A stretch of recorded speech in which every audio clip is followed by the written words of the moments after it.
नमस्ते मित्रों। आज 31 जनवरी 2022 के अंदर में बी किसान टीम ने जो बाम्बू के रिलेटेड अलग अलग जगह से माहिती जो इकट्ठा की हुई है, वो सारी माहिती को आज मैं आपके साथ में शेयर करना चाहूँगा।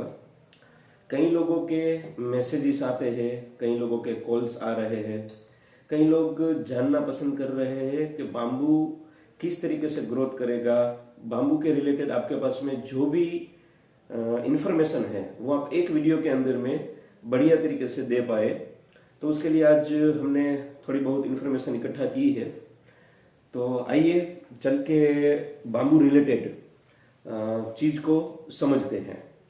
जैसे आज तक हमने बाम्बू को जो देखा हुआ था वो जंगल के अंदर में देखा हुआ था। खास तौर पे कटंगा बांस जो है वो पूरे इंडिया के अंदर में प्रचलित है। हर जगह पर कटंगा बांस मिलेगा और एक लाठी बांस आता है, वो लाठी बांस मिलता है। तो बेसिकली हमारे दिमाग के अंदर में एक भ्रांति छा जाती है कि बांस यानी कांटे से भरा हुआ है, उसी को बांस कहते हैं, लेकिन ऐसा नहीं है। टोटल 1900 से भी ज्यादा प्रजातियां बांस की ऑल ओवर वर्ल्ड के अंदर में चल रही है, शायद उससे भी ज्यादा हो सकती है। इंडिया के अंदर में टिश्यू कल्चर लैब के अंदर में कई प्रजातियां नई नई बननी शुरू हो चुकी है। तकरीबन 19 से 20 वैरायटी यहाँ पर बन रही है और कई सारे सीड्स जो है ऑल ओवर वर्ल्ड से ऑनलाइन भी अवेलेबल हो चुके हैं। देखा जाए तो इंडिया अभी बांस की एग्रीकल्चर के अंदर में आ रहा है, लेकिन आउट ऑफ कंट्री में कई देश ऐसे हैं जो पहले से बांस की खेती भी कर रहे हैं और कई सारे प्रोडक्ट्स बना के एक्सपोर्ट भी कर रहे हैं। जैसे कि अगर आपको बताया जाए तो इंडोनेशिया है, वियतनाम है, श्रीलंका है, ऑस्ट्रेलिया है, ताइवान है, ये सारे देश, चाइना है, जो बड़े पैमाने के अंदर में बांस की खेती करके उसमें से कई अलग अलग प्रोडक्ट्स बनाते हैं और वो प्रोडक्ट्स फिर ऑल ओवर वर्ल्ड वो लोग बेचते हैं। जैसे अगरबत्ती है, पेपर का जो पल्प, न्यूज़पेपर जो पर डे जो देखते हैं, वो न्यूज़पेपर का पेपर भी और न्यूज़पेपर का पल्प भी, ये दोनों इंपोर्ट होकर आता है। अगरबत्ती इंपोर्ट होकर आती है। कई सारे प्रोडक्ट्स वो लोग बना के फिनिश गुड्स के तरीके से, जैसे कह सकते हैं पार्टिकल बोर्ड इंपोर्ट होकर आता है। फ्यूल के अंदर में भी सीएनजी उसमें से बनता है, वो लोग वहां पर यूज भी करते हैं और बाहर भी भेजते हैं। कापड़ ढेर सारा बनता है, छोटी मोटी तो कई सारी चीजें हैं जो बांस में से बनती है। वो देश के जीडीपी तक उसके अंदर में कहीं ना कहीं असर हो, वहां तक बांस और बांस की इंडस्ट्री आ चुकी है। लेकिन इंडिया के अंदर में अभी सबसे ज्यादा चल रहा है वो बलकुआ वैरायटी है, जो सभी जगह पर यूज आ सकता है। वैसे तो देखा जाए तो इंडिया ने भी टेक्नोलॉजी की मदद से टिश्यू कल्चर लैब के अंदर में और कहीं इंपोर्ट की हुई वैरायटी जो आज इंडिया में देखने को मिल रही है, वैसी बलकुआ है, टुल्डा है, न्यूटन्स है, डेंड्रोकेलिमस है, ब्रांडीसाई है, फिर वल्गरियस ग्रीन, वल्गरियस येलो है, या मोजा बाम्बू है। इस तरीके की कई वेराइटीज है जो इंडिया में आज अवेलेबल हो चुकी है। लेकिन सबसे प्रचलित और सबसे ठोस, ग्रोथ में भी फास्ट हो, वैसी वैरायटी जो अपने पास में अवेलेबल है वो बाम्बूसा बाम्बू बलकुआ वैरायटी है, जो इंडिया के अंदर में पिछले 10-15 साल के आसपास में ग्रोथ होने लगी है। और आज आप 5 साल, 7 साल, 10 साल का कहीं पर भी देखो तो वो बलकुआ वैरायटी अपने को देखने को मिल सकती है। वैसे देखा जाए कि बांस क्या और अभी हम जो खेती कर रहे थे वो क्या, तो मैं कुछ चीजें आपके साथ में शेयर करना चाहूंगा। जैसे बलकुआ वैरायटी है, उसकी क्या विशेषता है।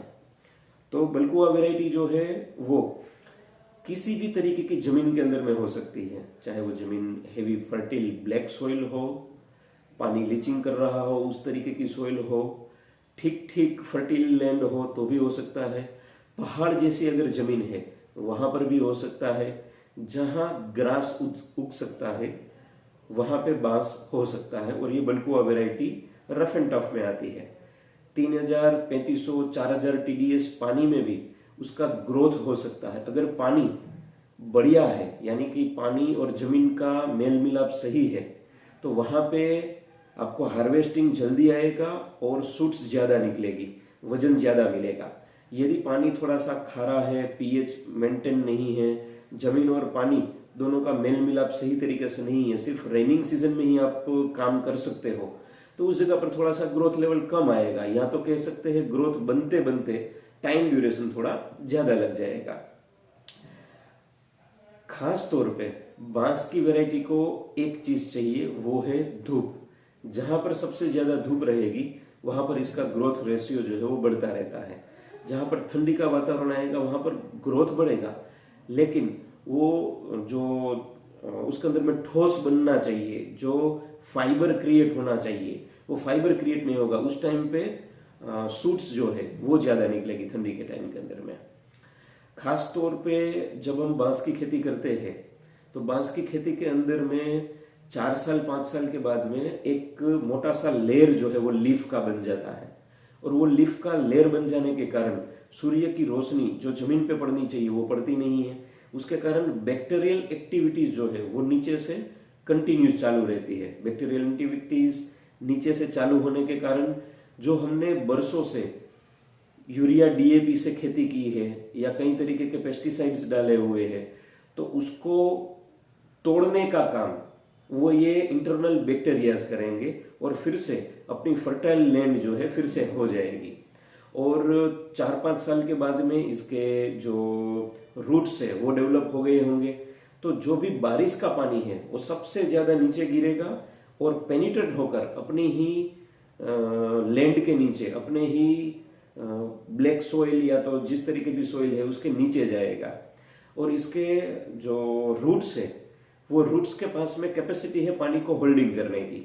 तो जहां पर भी आपका बोर वगैरह आपने बनाया हुआ है जिसमें आधे घंटा पौना घंटा पानी चल रहा था, आपने बांस लगाया उसी खेत और खेत के आसपास में, तो फिर चौथे साल 5वें साल के अंदर में वही आधे घंटे का अगर पानी चल रहा था तो वो पानी रिचार्ज होकर कम से कम 1-1.5 घंटे 2 घंटे तक चलेगा। मतलब पानी का रेशियो जो है वो बढ़ता रहेगा।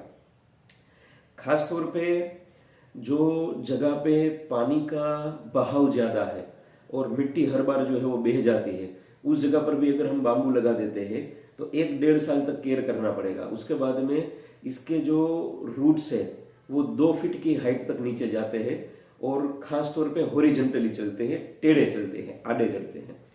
तो उस रूट्स के कारण वहां पर मिट्टी जो है वो धस के निकल जाती थी, वो मिट्टी को धस के निकलने नहीं देगा, वहां पर होरोजन अपना जो हो रहा है लैंड का वो बचाएगा। दूसरी बात, जैसे हम पीपल की बात करते हैं, वड की बात करते हैं, जब सबसे ज्यादा वो ऑक्सीजन देता है, वैसे ही उसके बाद जो कोई ट्री आता है तो वो बांबू आता है। सबसे ज्यादा ऑक्सीजन देने की क्षमता जो है बांस के अंदर में है। सबसे ज्यादा कार्बन की सोखने की क्षमता जो है वो बांस के अंदर में है।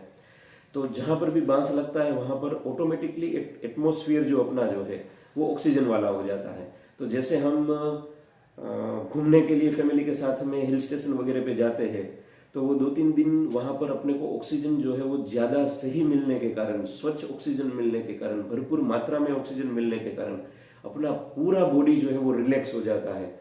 वैसे सेम इसकी हीलिंग की थियरी बनती है, जहां पर भी बांस ज्यादा लगता है वहां पर ऑटोमेटिकली ऑक्सीजन ज्यादा लेने के कारण हम जो है अपने शरीर को एकदम रिलैक्स महसूस करते हैं। वैसे भी अभी देखा जाए तो क्लाइमेट चेंजिंग होने के कारण, ग्लोबल वार्मिंग के कारण, सब जगह पर इंडस्ट्रीज लगने के कारण धुआं बढ़ रहा है और ऑक्सीजन कम होता जा रहा है। दिल्ली के अंदर में पोल्यूशन, या कई जगह पर इंडिया में हम देख रहे हैं मेट्रो सिटीज के अंदर में हेवी इंडस्ट्रीज होने के कारण पोल्यूशन बढ़ता जाता है। तो उसका एकमात्र छोर, एकमात्र मैन मेड फॉरेस्ट बनाए तो वो बांबू से बन सकता है। और बांबू से कई सारी वेराइटीज हम डाल सकते हैं। और अभी बताता हूं आपको बांबू के रिलेटेड और क्या चीज अपने को एग्रीकल्चर फील्ड के अंदर में फार्मर को काम आ सकती है और फार्मर अपनी इनकम किस तरीके से बढ़ा सकता है। तो बांबू की वैसे हम जो खेती करते हैं उस खेती के अंदर में परंपरागत खेती से हम भिन्न क्यों हैं, किस तरीके से परंपरागत खेती से हम अलग हो सकते हैं। तो बेसिकली परंपरागत खेती हम करते हैं तो सौराष्ट्र के अंदर में हमारे इस मोरबी के आसपास के एरिया में हम लोग कॉटन उगाते हैं, फिर हम लोग मूंगफली करते हैं, एरंडा करते हैं। इस तरीके की रेनिंग सीजन की आइटम हम करते हैं जिस एरिया में हमारा यहाँ पर खारा पानी है या तो ड्राई एरिया है, तो हमें बारिश की एक सीजन के अंदर में क्रॉपिंग पैटर्न मिलती है, वहां पर हम काम करते हैं। तो जहां पर खारा पानी नहीं है, कई एरिया ऐसा है जहां पर पानी सही भी है और वहां पर 2 सीजन भी लेते हैं। विंटर की सीजन के अंदर में भी तल करते हैं, तिलहन करते हैं, फिर जीरू करते हैं, फिर कई जगह पर हल्दी करते हैं, कई जगह पर सरसों करते हैं। तो उस एरिया के अंदर में कंपलसरली बाउंड्री करना वो जरूरी रहता है। कई लोग परंपरागत खेती से ऊपर आकर पैसा की इनकम को और बढ़ाना चाहते हैं।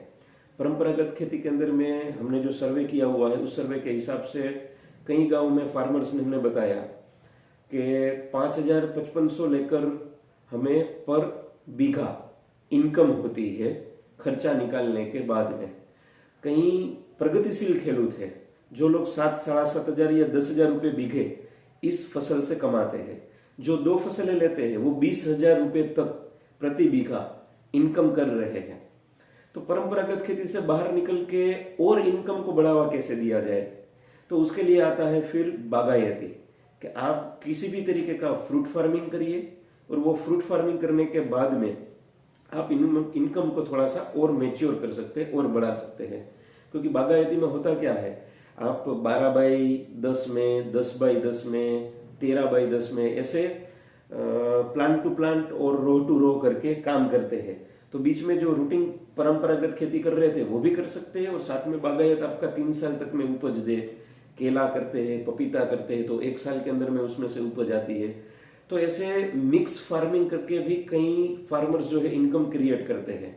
लेकिन उसके अंदर में करना पड़ता है बोरवेल, कुआं, पानी की पूरी चीज 12 महीने तक कंटिन्यूटी मिले, वो चीज ड्रिप इरिगेशन करना पड़ता है। इलेक्ट्रिसिटी का जो है वहां पर जरूरत रहती है और उसके बाद में उसकी फार्मिंग जो है वो परंपरागत से और एक्स्ट्रा इनकम की ओर जा सकती है। तो बागायत करने के बाद में उनको इनकम और बेनिफिट बढ़िया मिलता है। लेकिन बागायत के अंदर में एक चीज रहती है कि आपको मैन पावर जो है वो कंटिन्यूस 12 महीने तक रखना पड़ता है। और जब हार्वेस्टिंग पीरियड आपका आता है वो 30 दिन से लेकर 45 डेज या ज्यादा से ज्यादा मैच्योर पीरियड गिने तो 90 डेज का हार्वेस्ट पीरियड आप पहली कटिंग, दूसरी कटिंग, तीसरी कटिंग के हिसाब से दूसरे अलग अलग फ्रूट्स में ले सकते हैं। उसके अंदर में वो 90 डेज के अंदर में आपको फ्रूट को मैच्योर भी कर देना है, उसको हार्वेस्ट भी करना है और हार्वेस्ट करने के 15 दिन के अंदर अंदर उसका सेटलमेंट भी कर लेना है। आपको वो फ्रूट को कहीं ना कहीं बेचने जरूर जाना पड़ेगा और उस टाइम पे आपके आसपास की मंडी में जिस तरीके का प्राइसिंग है उस प्राइसिंग पे आपका काम होगा। अगर प्राइसिंग हाई है, यील्ड कम आई हुई है आसपास के जगह के, तो आपको पैसा ज्यादा मिलेगा। अगर यील्ड सब जगह पर ज्यादा आई हुई है तो आपको उस टाइम पे मार्केट के अंदर में से पैसा कम मिलता है। अब ये परंपरागत भी हमने देखा, बागायत भी देखा। उसके सापेक्ष में जब हम बांबू की ओर जाते हैं तो बांबू के अंदर में सबसे ज्यादा क्या हमें ऐसा लगा कि हम बांबू की तरफ गए, तो आपको बताऊं, हमने देखा ऑल ओवर इंडिया के अलग अलग रीजन के अंदर में कई फार्मर मित्रों से मिले। वो फार्मर मित्रों ने कौन से गुरु से अलग अलग फार्मिंग टेक्निक सीखी, उन गुरुओं से मिले और उनसे हमने देखा कि किस तरीके से थंब रूल होते हैं और आज से 40 साल पहले की खेती क्या हुआ करती थी और आज की खेती क्या है। तो परंपरागत आज से 40 साल पहले जो हर गांव खेड़ा के अंदर में किसानियत होती थी, पूरे घर के 4 लोग 5 लोग खेती के अंदर में ही जुटते थे और खेती का काम सब मिल बांट के करते थे। तो तब लेबर नहीं लगती थी। आज थोड़ा सा रुख चेंज हुआ है। आज हर लोग इनकम सोर्सेस के लिए कहीं पे नौकरी पेशे पे है, कहीं पे छोटा मोटा बिजनेस कर रहे हैं, या तो कोई इंडस्ट्री के अंदर में खुद की इंडस्ट्री की है या इंडस्ट्री में जा रहे हैं। किसानियत के अंदर में जो घर के बुजुर्ग है वो लोग खेती बाड़ी संभाल रहे हैं। तो खेती बाड़ी वो खुद कर नहीं रहे हैं, वो खुद खेती बाड़ी करवा रहे हैं। तो खेतीबाड़ी करवाने में सबसे ज्यादा लेबर जो है वो अपनी लग रही है।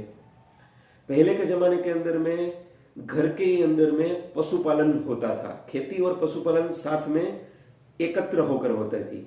आज गांव के अंदर में भी देखेंगे तो बहुत रेयर केसेस है जहां पर पशुपालन हो रहा है। तो जो हम पहले के जमाने में खातर वगैरह अपने ही घर से डालते थे, तो अपने को कहीं पर भी कोई दूसरी चीज की खर्चे की जरूरत नहीं थी। आज हो गया कि हमें खर्चा जो है वो खातर का बाहर से ही लाना पड़ता है, चाहे हम देसी खातर डालें तो भी बाहर से लाते हैं, तो खर्चा बढ़ता गया। और साथ में जो एक स्ट्रेंथ से हम काम करते थे, एक परिवार के सदस्य से हम काम करते थे, उसके जगह पर हमें डिपेंडेंसी जो है वो दूसरे की होने लगी। आज 2021 के अंदर में आप देखेंगे तो 1940 रुपए से लेकर 2030-2040 रुपए तक कॉटन का प्राइस आ गया। लेकिन आज भी सब खेत के अंदर में लेबर ना मिलने के कारण वो कॉटन वैसे के वैसे ही खड़ा है। सामने 400 रुपए तक, 450 रुपए तक कॉटन को निकालने की खेत से वो लेबर देनी पड़ रही है। यानी हम 50-60 रुपए में एक बार इंक्रीज प्राइस होना वो अपन आदर्श नीति नहीं कह सकते उसको। लेकिन मैं आपको क्यों ये सब चीज कह रहा हूं, वो इसलिए कि पहले परंपरागत खेती के अंदर में बीज अपने घर के हुआ करते थे, आज बीज भी हमें बाहर से लाना पड़ रहा है। तब बीज देसी बोआ करते थे तो रोग बहुत कम आते थे। आज हम अलग अलग बीज जो है वो बो रहे हैं, जो कह सकते हैं जेनेटिक चेंजिंग करके आए हुए बीज भी है, साग के अंदर में, वेजिटेबल्स के अंदर में, और कई दूसरे फसल्स के अंदर में भी।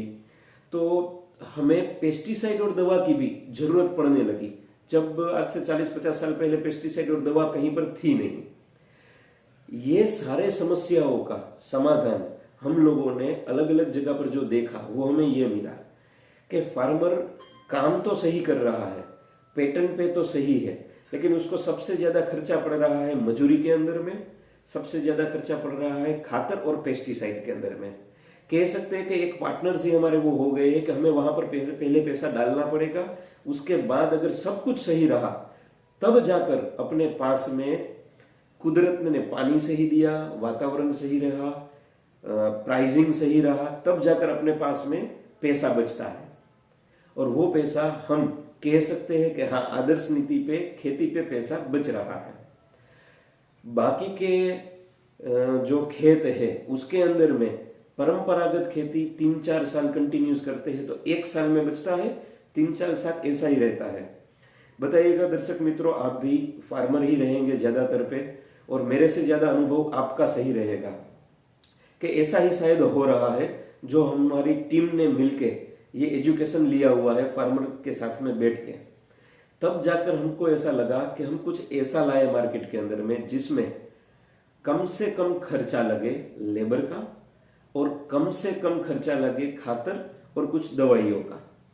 तब हमें मिला बांबू, जो नेचुरली जंगल के अंदर में अभी हो रहा है, और वो हम कैसे एग्रीकल्चर फील्ड के अंदर में ला सके। तो वो एग्रीकल्चर फील्ड में लाने में हम लोग सक्षम रहे। टिश्यू कल्चर लैब के पौधे, बीज के पौधे, अलग अलग चीज, मैकेनिज्म, रिसर्च करने के बाद हम एक वेराइटी पे आकर खड़े रहे कि यदि आपको मल्टी टास्किंग में काम करना है तो बल्कुआ वेराइटी है, जिसमें पार्टिकल बोर्ड में भी दे सकते हैं, पेपर इंडस्ट्री में भी दे सकते हैं, क्लॉथ इंडस्ट्री में भी दे सकते हैं, जहां पल्प बन सकता है, फाइबर बन सकता है, गैस बनाओ, इथेनॉल बनाओ, वो सारी इंडस्ट्री के अंदर में ये वेराइटी चल सकती है। और यदि आपको उसके लीफ जो है वो सबसे ज्यादा गिरते हैं तो 4-5 साल तक जब लीफ गिर रहा है तो वो लीफ को आप पाउडर बनाकर अपने पशुओं को मिक्स में खिला भी सकते हैं, क्योंकि उसके अंदर में सिलिका सबसे ज्यादा होता है। और आपको लगता है कि यदि हमें ये चीज जो है वो पाउडर बना के खिलाने का बात जो है वो आपको बताऊं, क्योंकि उसकी लीफ जो है उसके बाहर के तरफ में छोटे छोटे बारीक जो है एकदम सूक्ष्म कांटे आते हैं, तो सीधा अगर खिलाते हैं तो वो दिक्कत करेंगे। इसलिए उसका पाउडर बना के फील्ड हम देते हैं उसको खिलाने के लिए, उसमें थोड़ा थोड़ा मात्रा के अंदर में देना चाहिए, ताकि वो उसके अंदर जाकर डायरेक्ट वो काम हो सके, कई मित्र हमारे ऐसे जो बांस की खेती कई साल से करवा रहे हैं, वो ये प्रयोग कर भी रहे हैं इंडिया के अंदर में। और यदि ये लीफ का आपको दूसरा कोई यूज लेना है तो आप वर्मी कंपोस्ट जो है वो खाद बना सकते हैं। उसी खाद को बेचकर आप अपनी इनकम जो है वो 4 साल तक में बीच में ले सकते हैं। बांबू की खेती और परंपरागत खेती के अंदर में ये फर्क है, जिसमें खास करके बागायत वगैरह करते हैं तो फेंसिंग कंपल्सरी करनी पड़ती है, तो इसमें कोई फेंसिंग की जरूरत नहीं है। आएंगे अलग अलग पशु उसको खाने के लिए, 1-2 बार खाएंगे, कांटे होने के कारण उसके मुंह के अंदर में और ऊपर के तरफ में जो है छाले पड़ जाएंगे, उसके कारण वो दूसरी बार खाएंगे नहीं, मुंह जो है उसका सूज जाता है। इसके अंदर में फर्क ये है कि हमें कंटिन्यूसली अलग अलग वावेतर का और परंपरागत खेती का जो खर्चा करना पड़ता है वो खर्चा करने की अपने को जरूरत नहीं पड़ेगी। तो इसमें रासायनिक पेस्टिसाइड की जरूरत नहीं है, लेबर कंटिन्यूस अपने को देने की जरूरत नहीं रहेगी। इस पे हमें 2 साल के बाद में जो हम कंटिन्यूस निंदामन करते हैं वो निंदामन करने की भी जरूरत रहेगी नहीं। हमें लेबर जो कंटिन्यूस देनी पड़ती थी वो लेबर हमको देनी नहीं पड़ेगी। ये रूटीन खेती और परंपरागत खेती, उन दोनों के बीच का जो फर्क था वो बांबू में कैसे हम ले जा सकते हैं, बांबू में कैसे हम अपना खर्च बचा सकते हैं, उसके रिलेटेड था। वैसे ही आपको बताऊं कि बांबू वावेतर किस तरीके से किया जाएगा। तो बेसिकली 12x6 या 13x7 के अंदर में आप बांबू का प्लांटेशन कर सकते हो अगर आपका फर्टाइल लैंड है तो। यदि आपके पास में लैंड ऐसा है जिसमें बहुत हेवी कार्बन क्षमता नहीं है, फर्टिलिटी बहुत ज्यादा नहीं है, तो आप 12x4 या 13x4 के अंदर में या 13x5 के अंदर में बांबू की खेती कर सकते हैं, जिसमें आप 2 साल तक बीच में जो रूटीन खेती कर सकते हैं उसमें से जो इनकम मिल रही थी वो कंटिन्यूस ले सकते हैं। तीसरे साल इसकी हाइट ज्यादा हो जाने के बाद 30-35 फुट हो जाने के बाद नीचे जो है वो छांव हो जाती है, उसके खुद के पत्ते भी उतने गिरते हैं कि वो छांव कर देंगे। तो तब जाकर आपको रूटीन परंपरागत खेती तीसरे साल आप नहीं कर पाओगे, तब आपको तीसरे साल में इनकम नहीं हो पाएगी। अगर इनकम लेनी है, आपको वर्किंग पैटर्न में चलना है, तो आप वैसी चीज ढूंढ सकते हैं जो छांव के अंदर में होगी। मशरूम है, अदरक है, हल्दी है, जिसमें कम छांव में या धूप छांव के अंदर में हो सकती है, वैसे पैटर्न में आपको जाना पड़ेगा। 1 बीघे के अंदर में अगर 13x7 लेकर चलते हैं, 7वें-8वें साल में भी अपने को मेच्योरिटी मिले, कोई दिक्कत ना आए, अंदर ट्रैक्टर जा सके और हम आराम से स्टंप वगैरह निकाल के लेकर आ सके, तो 13x7 के अंदर में वावेतर आदर्श वावेतर कहा जाएगा। और 13x7 के अंदर में आपको 1 बीघे के अंदर में 191 अंदाजित 191 जो है वो पौधे लगेंगे। और एकड़ के हिसाब से हम गिनती करें तो तकरीबन 200 पौधे भी आप बीघे में लेते हैं तो 500 के आसपास में पौधे आपके 1 एकड़ के अंदर में आएंगे। कई जगह पर बीघा चलता है, कई जगह पर एकड़ चलता है। बेसिकली एकड़ को देखें तो 500 पौधे आपके एकड़ के अंदर में आएंगे। जब हम वावेतर करते हैं बांबू की तो उसके अंदर में बेसिकली साइज जो है वो टिश्यू कल्चर से लेंगे या बीज से लेंगे तो इतनी छोटी सी जो है वो साइज के अंदर में उसका पौधा आता है, तो अपने को कोई बड़े खड्डे करने की जरूरत नहीं है।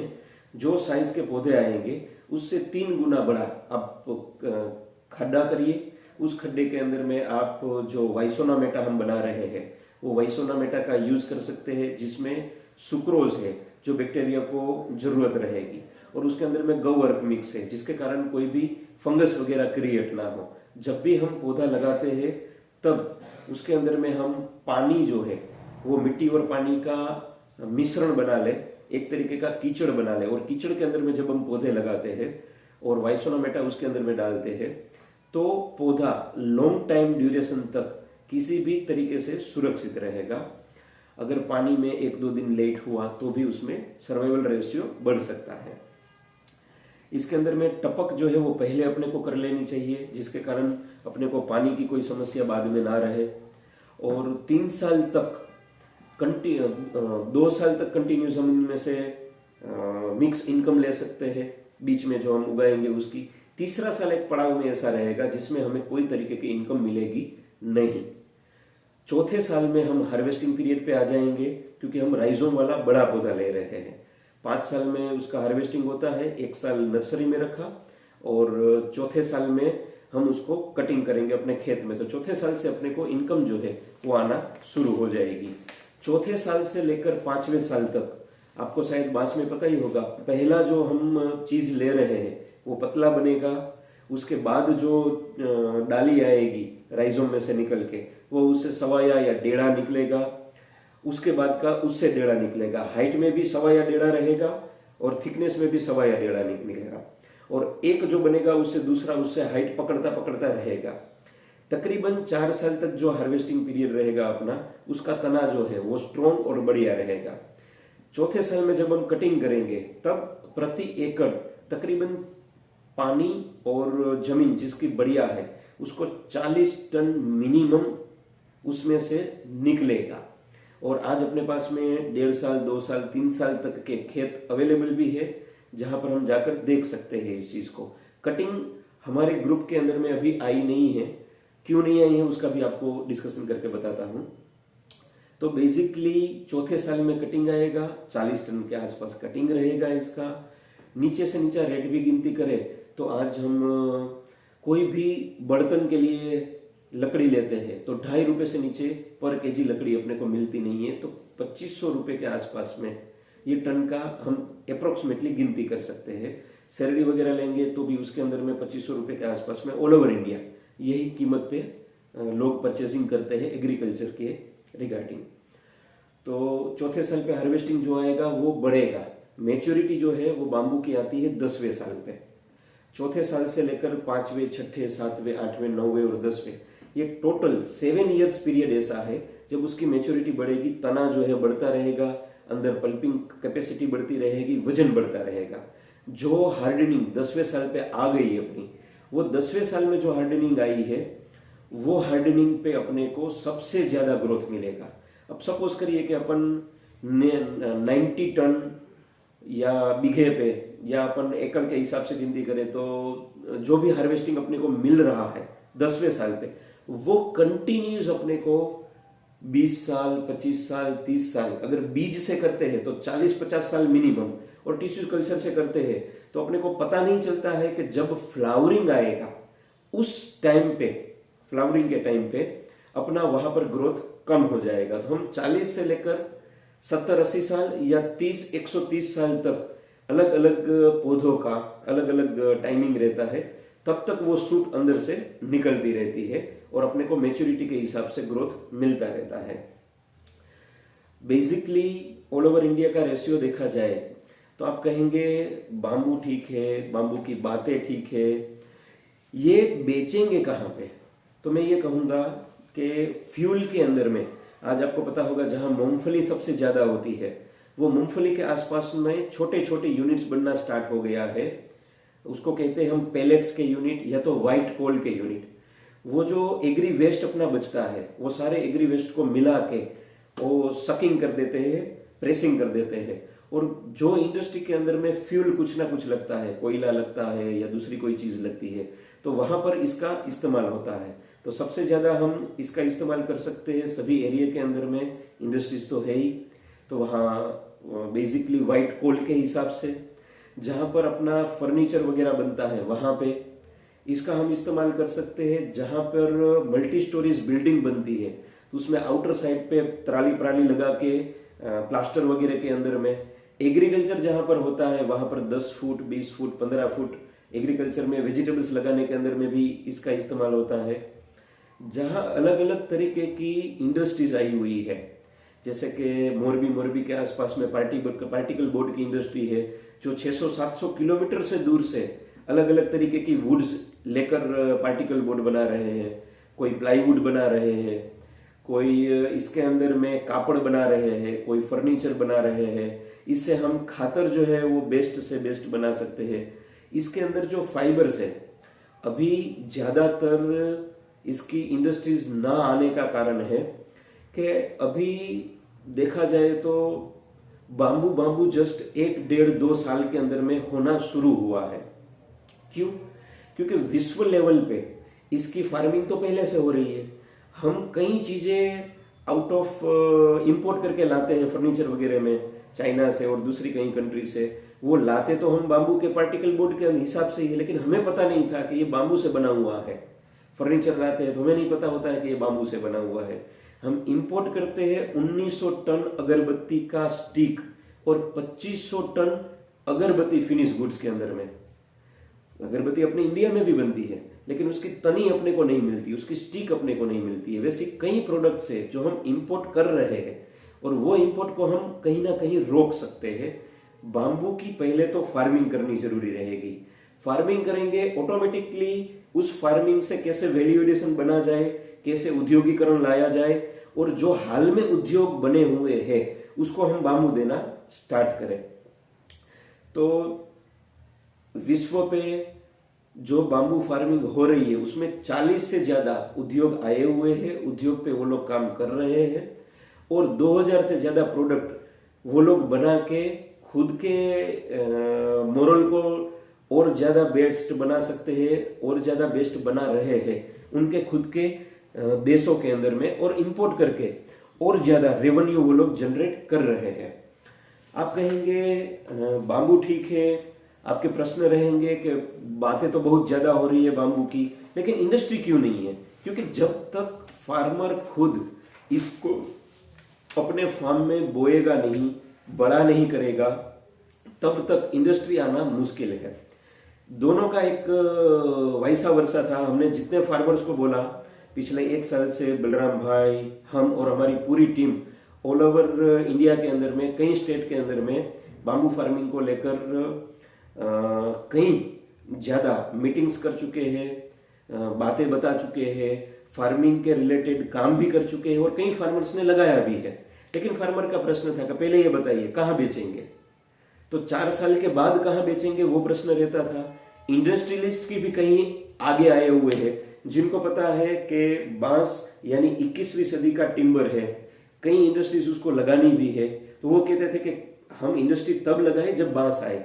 तो दोनों के बीच का एक 4 साल का अंतर था। तो बी किसान वहां पर 4 साल के अंतर पे सेंटर पॉइंट पे खड़ा रहा, दोनों को साथ में लिया कि आप अपना इन्वेस्टमेंट करिए किसानों के फार्म पे, जहां पर फार्मर के पास में पैसा नहीं है। जिनके पास पैसा है वो खुद एग्रीकल्चर करना स्टार्ट कर दिया है उन्होंने, और दोनों के बीच में बी किसान रहेगा, और बी किसान फार्मिंग भी करवाएगा क्लस्टर बेस में, कॉन्ट्रैक्ट फार्मिंग भी, वो इंडस्ट्री के लिए भी सपोर्ट करेगा, और जिनको इंडस्ट्री लगानी है उनके इन्वेस्टमेंट जो है वो सही तरीके से बाम्बू के क्लस्टर फार्मिंग के अंदर में लेकर आएगा। तो ये दोनों के बीच का जो समस्या थी कहाँ बेचेंगे, उसके लिए हमने सबसे पहला स्टेप लिया, जहां जहां बाम्बू बिकता है उसके आसपास में हम बाम्बू का फार्मिंग स्टार्टिंग करेगा। तो हमने मोरबी डिस्ट्रिक्ट सबसे पहले पकड़ा। यहाँ पे 3-4 अलग अलग हमारे पास में अपॉर्चुनिटीज है जहां पर हम बाम्बू का कॉन्ट्रैक्ट फार्मिंग स्टार्ट करके यहाँ से बाम्बू को इंडस्ट्री के देने की तरफ में एक मुकाम जो है हमने यहाँ पर पहला स्टार्टअप लिया है, और धीरे धीरे यही स्टार्टअप हम गुजरात के अलग अलग डिस्ट्रिक्ट वाइज करेंगे, और फिर गुजरात के बाहर पे भी यही चीज को लेकर जाएंगे। आपको लगेगा कि बाम्बू ही क्यों, फार्मर की इनकम भी आगे बढ़ रही है, उसके साथ साथ में अपना एक देखा जाए तो हम फार्मिंग करके कई चीजें पैदा कर रहे हैं। वैसे ही बेसिकली तो सब फार्मर ही है, क्योंकि पहले अपने पास में दूसरी कोई चीज थी नहीं। आज कोई एजुकेशन फील्ड में है, कोई हेल्थ फील्ड में है, कोई पुलिस या कोई कर्मचारी फील्ड में है, कोई गवर्नमेंट सेक्टर के अंदर में है, किसी ने अपना खुद का बिजनेस किया हुआ है। लेकिन तीसरी चौथी पीढ़ी तो उनकी भी फार्मर ही थे। तो फार्मिंग करते हुए हमने सारी चीज को आगे बढ़ाया है। तो कहीं ना कहीं अपना मोरल है, कहीं ना कहीं हमारे खुद के गांव के अंदर में अपने बड़े भैया या ताया चाचा कुछ ना कुछ ऐसे हैं जो फार्मिंग कर रहे हैं, उनको सपोर्टिव रोल में जा सके। या तो हम इतना सारा ज्ञान अपने अंदर में लाए हैं, कई गुरुज के पास में हमने सीखा है, कई टीचर्स ने हमें सिखाया हुआ है, कई रोल मॉडल पे, कई अपने पार्टनर से हमने कई चीजें सीखी हुई है।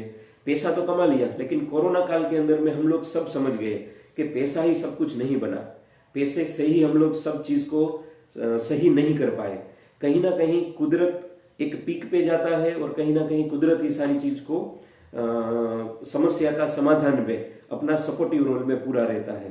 तो कहीं अपनी चीज ऐसी है कि हम अपना मोरल देखें, कहीं बैक टू रूट्स वापिस आए और समझे कि कुदरत और सबसे जान के हम लोगों ने जितना कमाया है उतना ही क्या हमारी फर्ज भी है कि हम प्रकृति की ओर वापस आए, उन लोगों की ओर वापस आए जिनको आज कहीं सपोर्टिव की जरूरत है।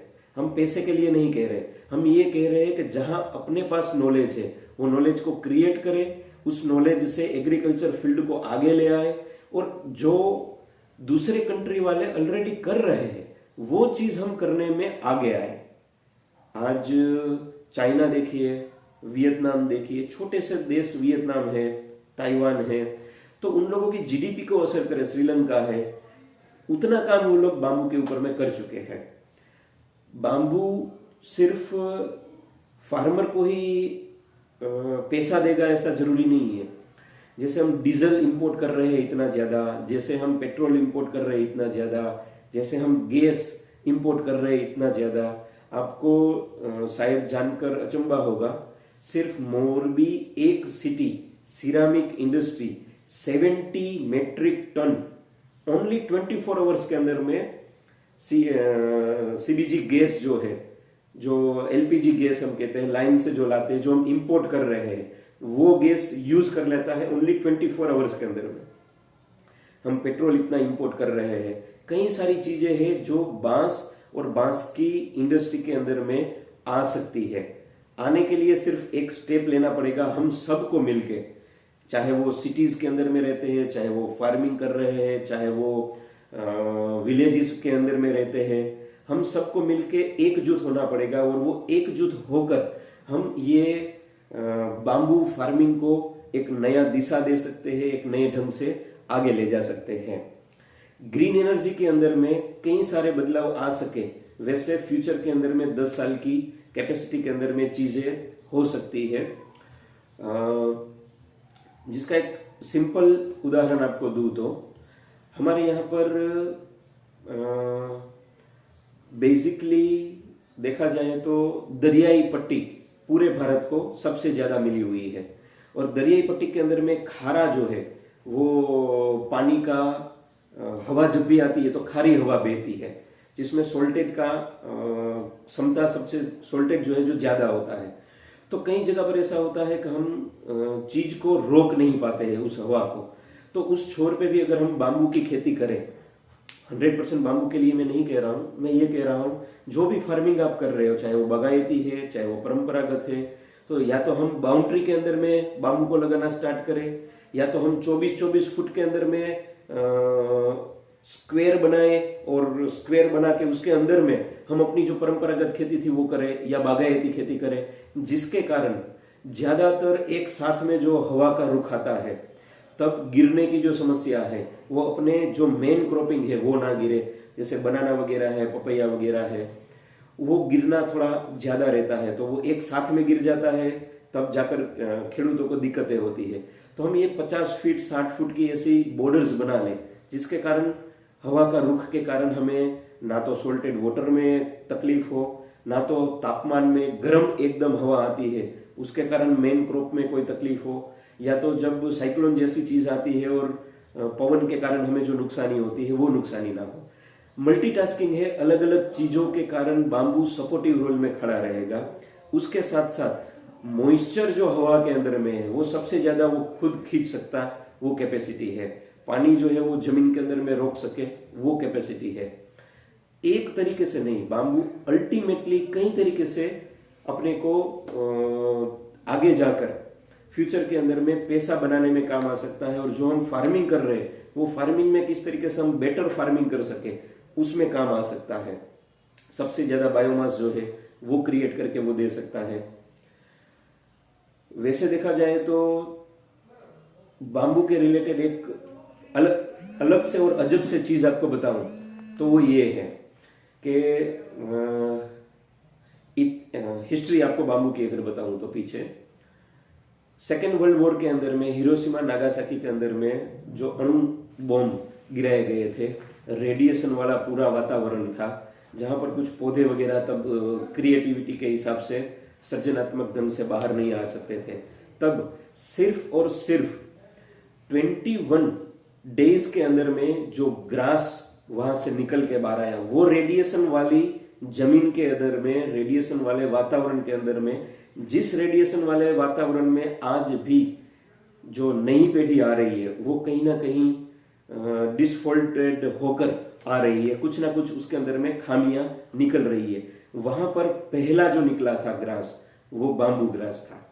मतलब इसके अंदर में वो कैपेसिटी है कि अगर विश्व को बचाना है ग्लोबल वार्मिंग से या कोई भी तरीके के वातावरण में, ये खुद अपने हिसाब से ग्रो होकर बाहर निकल सकता है। आपको ये भी बताऊं कि बांस जब अंग्रेज थे तब अंग्रेज एक 100 इयर्स का एक्ट छोड़ के यहां से गए थे जाते जाते, और वो एक्ट था कि फॉरेस्ट डिवीजन के अंदर में बांस रहेगा और बांस एज अ ट्री रहेगा। बांस एज अ ट्री होने के कारण, एक झाड़ होने के कारण जंगल विभाग से विदाउट उनकी परमिशन कटिंग नहीं हो पाती थी, ना तो कोई उसको ग्रो करता था।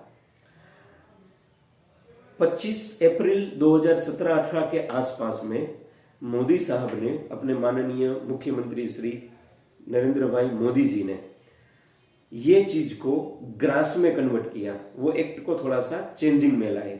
वो ग्रास में जैसे ही कन्वर्ट हुआ तब जाकर इंडिया के अंदर में बांस की खेती होना शुरू हुई, बांस के बारे में सब लोगों को जानकारी होना शुरू हुई। बांस नहीं तर हम कहते थे फॉरेस्ट में होता है, जंगल के अंदर में खड़ा रहता है, ऐसा नहीं हुआ। 17-18 के अंदर में ये एक्ट बना। उसके बाद में नेशनल बाम्बू मिशन मार्केट के अंदर में, इंडिया के अंदर में सेंट्रल गवर्नमेंट ने हायर किया। नेशनल बाम्बू मिशन के अंदर में अलग अलग टाइप की सब्सिडीज देना स्टार्टेड हुआ, क्लस्टर बेस्ड फार्मिंग होना स्टार्टिंग चालू हुआ। किस तरीके से बांस को हम एग्रीकल्चर फील्ड के अंदर में लाए वो देखना चाहा। तो बांस में फ्लावरिंग बड़े लंबे समय के बाद में आने के कारण उसके जो बीज चाहिए वो बीज मार्केट में ऐसे इजी अवेलेबल नहीं हुए। इसके कारण टिश्यू कल्चर लैब के अंदर में जाना पड़ा कि अपन को अगर कार्बन कॉपी करना है, फटाफट जो है ग्रोथ बाम्बू का लाना है, खेतों के अंदर में बड़े पैमाने पे उगाना है, तो उसके लिए टिश्यू के सिवा कोई चीज नहीं बनेगी। तो 1-1.5 साल के आसपास में 17-18, 18-19 के आसपास में टिश्यू कल्चर लैब जो है इसको उगाना स्टार्ट करने लगे अपने टिश्यू कल्चर लैब के अंदर में। तब जाकर पौधा अपने को एक साथ क्वांटिटी में चाहिए तो वो क्वांटिटी में मिलने लगा। और उसके बाद में ऑन पेपर काफी सारी चीजें हुई और प्रैक्टिकल के अंदर में अब सारी चीजें होना स्टार्टअप हुआ है। तो ज्यादातर अपने को 1-1.5, 2, 2.5, 3 साल तक का बाम्बू देखने को मिलेगा। जो सोच समझ में आगे थे, जिनको पता था कि फ्यूचर बाम्बू का बढ़िया और ब्राइट है, उन्होंने पहले साहस किया और साहस करके लगाने लगे। और धीरे धीरे अब बांस और बांस की खेती जो है वो गुजरात के अंदर में होना स्टार्टअप हुआ है। बी किसान आपको बांस या बांस की खेती के लिए जब मर्जी चाहिए आपको कंटिन्यूस इंफॉर्मेशन देता रहेगा। और यदि आपको कोई प्लॉट्स वगैरह भी देखने हैं तो हमारे आसपास में कई प्लॉट्स है जो 3 महीना, 7 महीना, 9 महीना, 10 महीना, उसके ज्यादातर प्लॉट्स हमारे पास अवेलेबल है। और उसके बाद में 15-16 महीना, 17-18 महीना, और कई जगह पर हमने ट्रायल किए हुए थे। वो ट्रायल के प्लॉट भी हमारे पास अवेलेबल है जो 2.5 साल का है, 2.25-3 साल का है, और कहीं 6 साल के भी अवेलेबल है जो गुजरात के अंदर में अलग अलग जगह पर आपको दिखाया जा सकता है। यदि आप एमपी आ सकते हैं तो बडवानी के अंदर में हमारे पास में एक ही प्लॉट के अंदर में 19 अलग अलग टाइप की वेराइटीज लगाई हुई है। हमने ऐसा भी प्लॉट बनाया हुआ है जहां पर मिट्टी ही अवेलेबल नहीं है, सिर्फ पहाड़ है, जहां स्टोन है, और वो स्टोन के अंदर में भी हमने बाम्बू को लगाया हुआ है। ग्रोथ में 19-20 का फर्क क्या रहता है, कौन सी वेराइटी लगाने से क्या फायदा मिल सकता है, आपके आसपास में पहले देखना पड़ेगा कि कहाँ पे इसको बिक्री किया जा सकता है। यदि बी किसान के साथ में जुड़ के आप काम करना चाहते हैं तो भी मोस्ट वेलकम। बी किसान आपको गाइडलाइन भी देगा, साथ में आप कहेंगे तो आपके साथ में जुड़ के भी काम करेंगे। वहां का रुख क्या है, आपकी नीड क्या है, आपके पास में क्या पॉजिटिव है, आपके पास कौन सी चीज की स्ट्रेंथ है, कहाँ आपके पास वीकनेस है, वहां वीकनेस पे खड़ा रहने के लिए बी किसान हर हमेशा आपके साथ में रहेगा। ज्यादातर देखा जाए तो कई चीजें मैंने इस वीडियो के अंदर में ले ली है, जो हमारी टीम ने अलग अलग जगह से एजुकेशन हासिल किया हुआ था, और कोई चीज जो हमसे छूट रही हो और हमसे ज्यादा कई लोगों ने बाम्बू के अंदर में काम किया हो या रिसर्च किया हो, कोई चीज और बताना चाहते हो, तो मैं आपको नंबर जो है वो स्क्रीन के साथ में दे दूंगा। उस नंबर पे आप कभी भी कॉल कर सकते हैं। यदि फोन ना पिक हो तो आप व्हाट्सएप के अंदर में आपके मैसेजेस छोड़ सकते हैं और हमारा कांटेक्ट कर सकते हैं। किसान पाठशाला के थ्रू हम लोग बाम्बू और बाम्बू एजुकेशन को गुजरात से आगे लीड कर रहे हैं, और हो सके उतना आगे जा सकते हैं। कई लोग अगर इंटरेस्टेड है अपने घर पे बैठ के छोटा मोटा हमारा हेल्प करने के लिए, इंडिया को, नेशन को आगे किस तरीके से हम बाम्बू के रिलेटेड एक नया रेवेन्यू जनरेट करवा पाए, फार्मर की इनकम आगे ले जा पाए, इंपोर्ट में किस तरीके से हम बीच में ब्रेक लगा सके और इंडिया में ही वो इंडस्ट्रीज को डेवलप कर सके, वातावरण जो हम कह सकते हैं मिल बांट के, हमारा ही खेल है कि हमने इंडस्ट्रीज लगा के वातावरण को दूषित किया है, तो उसको हम कैसे ग्लोबल वार्मिंग में ग्रीन एनर्जी के तरफ में जा सके, पोल्यूशन को कंट्रोलिंग कर सके, कार्बन क्रेडिट्स पे कैसे हम वर्कआउट कर सके, कार्बन फुटप्रिंट हम रहे या ना रहे, हमारे पीछे कई पेडीज जो है वो जिस तरीके से पहला अर्थ हमें मिला था, जमीन हमें मिली थी, पृथ्वी हमें मिली थी, उस तरीके का पृथ्वी हम वापिस छोड़ के जा सके, कहीं फर्ज के रूप में, कहीं उससे हम और क्रिएटिविटी कर सके और पैसा कमा सके और इकोनॉमी को साउंड कर सके। किस भी सब्जेक्ट को आप पकड़ो, कहीं ना कहीं हम मिल बांट के आनंद के तरफ जा सके, कहीं ना कहीं हम अपनी क्रिएटिविटी को आगे ले जा सके। आप चाहे वकील है, आप चाहे पुलिस अधिकारी है या पुलिस में कहीं पर भी है, आप चाहे टीचर्स लॉबी में है, आप चाहे कोई भी फील्ड के अंदर में काम कर रहे हो, आपके पास आधा घंटा, 1 घंटा, 1.5 घंटा बच रहा है और आपको चाहिए कि हम प्रकृति के लिए कुछ करें, आपको चाहिए कि नहीं हमें कॉमर्स पैसा कैसे मिले उसके लिए कुछ चाहिए, तो आप बताइए कि आपके पास क्या आपका स्ट्रेंथ है और कौन सी चीज से आप हमारे साथ जुड़ सकते हैं। तो हम मिलके जो एक साथ में आज हमारे पास में जो टीम है वो वॉलंटियर बेस पे काम कर रही है, और वो टीम जो 1 घंटा काम करके 35, 40, 100 लोग 100 घंटे का काम करते हैं, तो आइए मिलके 1 घंटा या आधा घंटा मिलके हम कुछ ऐसी क्रिएटिविटी करें, ऐसा कुछ करें जिसके कारण वो 1000 घंटे का काम मिले, 10,000 घंटे का काम मिले, और वो काम से मिल बांट के सब अपने अपने हिसाब से, अपने अपने नॉलेज से, अपना अपना इकोनॉमिकली, अपना अपना एजुकेशन, अपना अपना आसपास का वातावरण, और कहीं ना कहीं नेशन के लिए जो हमारी जवाबदारी है उस जवाबदारी को हम आगे बढ़ाने में मदद करें। आज मैं लीड कर रहा हूं, लेकिन मेरे फेस के पीछे कई लोग ऐसे हैं जिन्होंने बाम्बू के पीछे 10 साल, 12 साल या 15 साल का अपना एजुकेशन डाला हुआ है। किसान पाठशाला आज वो प्लेटफॉर्म है जहां से हम ये जितना भी एजुकेशन हमने लिया हुआ है, तकरीबन 100, 150 लोग, 200 लोगों ने मिलके वो एजुकेशन हम आपके साथ में शेयर कर रहे हैं। तो कहीं ना कहीं मैं फेस हूं, मैं माध्यम हूं सिर्फ, पीछे कई रोल मॉडल ऐसे हैं जिन्होंने अपने घर पे बैठ के रात रात भर में यूट्यूब से क्या बांस है, किस तरीके का बांस है और वो एथेंटिक है या नहीं है स्टोरी, ये मिल बांट के चीजें दी हुई है। कहीं आप भी सपोर्ट करिए और मिलके अपना अर्थ, अपनी पृथ्वी, अपना भारत को आगे और समृद्ध और विशाल और क्रिएटिव और ग्रीनरी से भरा हुआ बनाए। ठीक है, बी किसान टीम के तरफ से, मोरबी से मैं आपका धन्यवाद करता हूं और आपको कहता हूं एक छोर से आगे आइए, हम साथ में मिलके आगे अपना काम, अपनी फर्ज कंप्लीट करते हैं। धन्यवाद।